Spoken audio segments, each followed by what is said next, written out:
common story in a new urban development is that you have or you find contaminated soil on your site and you basically remove it with excavators. Often to a landfill, really taking the problem from one place and moving it to another place. And this process is carbon intensive, it's expensive, and it's unsustainable. When you know what contaminants you have on a site, you can see what plants you can choose to plant or seed into the soil to clean it up.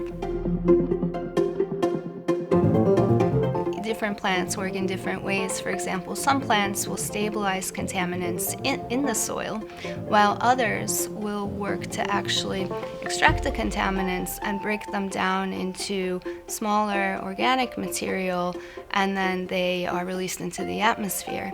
A common plant that can be used for phytoremediation is willow or salix, and this is a plant that's been used for centuries in building and craftsmanship.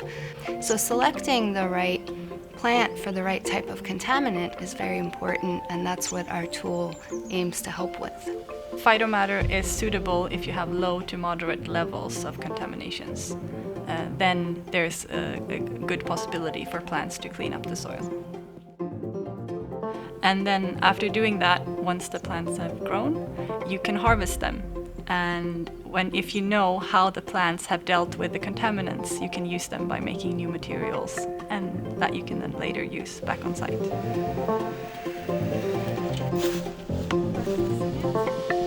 Phyto-matter really takes phytotechnology to the next level and thinks about the plants as a resource and how to make the process sustainable at every step of the way. What Phyto-matter does, instead of just treating the contaminated soil as waste, is that it treats it as a resource that you can actually use on site. So from the plants you can make different types of materials by using just craftsmanship that has been known for thousands of years. You can make bricks, tiles, plasters, cretes.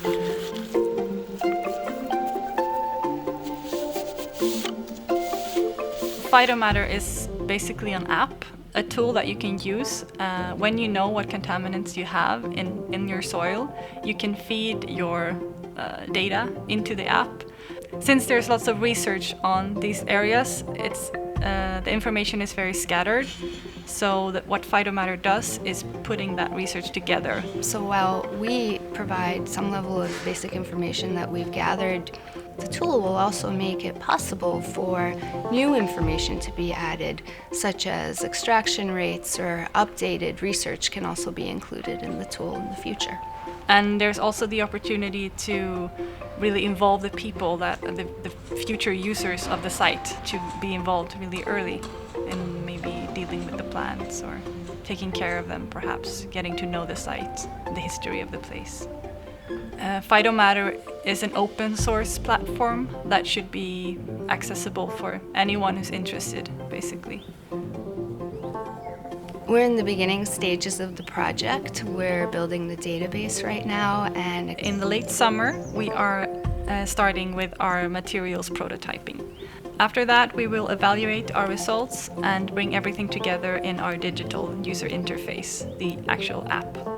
And we hope to be finished by January in 2024.